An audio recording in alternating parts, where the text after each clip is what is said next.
Today is World Adoption Day, a day to celebrate family, raise awareness for adoption, and raise money to support families that are on the adoption journey. And one of Oklahoma's own is helping the families by sharing her own story this afternoon. Stephanie Casaubon is an OU grad and author who was inspired through her own adoption process to write a book called Adoption is Love. Stephanie, thank you so much for joining us this afternoon from France. Thank you so much, Brian, for having me. I read your book today. It is beautifully written and beautifully illustrated. You've adopted two children, a daughter in 2013, another daughter in 2015. Talk to us a little bit about your adoption story. Sure. So when I was in my 20s, I received a medical diagnosis of a very rare lung condition, which pretty much took pregnancy off the table for me. So a few years later, when I met my husband, we knew adoption would eventually be part of our story. And we entered our adoption journey in 2012. And adoption is very complex and definitely full of challenges. And at the end of our first journey was our daughter, Evalie, who, as luck would have it, was born in Norman, Oklahoma, and we were living in Los Angeles at the time. And when we decided to adopt again, we went back to Oklahoma because we felt it was important for the girls to be close to their biological roots, and also it would be something for our children to have in common. And our second daughter was born in Oklahoma City, Oklahoma in 2015. I can see your book behind you. I have a copy here in my hand as well.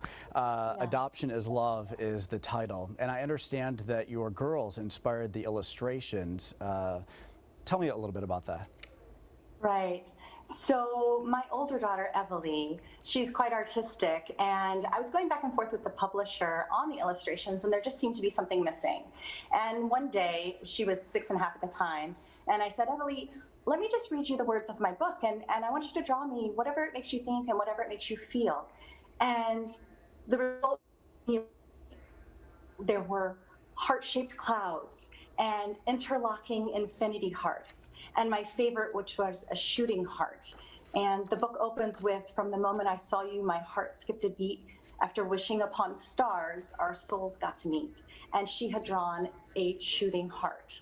And I immediately sent those off to the illustrator to incorporate. And she said, Mommy, there has to be hearts on every page. And so that's one of the themes you'll see in the book, is the hearts. Yeah, and they are on every page throughout the illustrations. Talk to us a little bit about what the intended message is with your book. Right. So the message of the book is that a mother's love is forever. So it's written as a love letter from a mother to child. And it introduces adoption language very gently. It encourages the child to feel all their feelings, and more than anything, reassures the child that they are safe and that they are loved just as they are. The book is intended for all mothers and children by adoption. So whether it's an independent or private adoption, agency, foster to adoption, international adoption, the language is allowed for all of those situations. It is beautifully written. Stephanie, thank you so much for joining us this afternoon. You can buy Stephanie's book, Adoption is Love, at most major retailers, including Amazon, Barnes & Noble, and Walmart. We also posted the link on our website, newson6.com.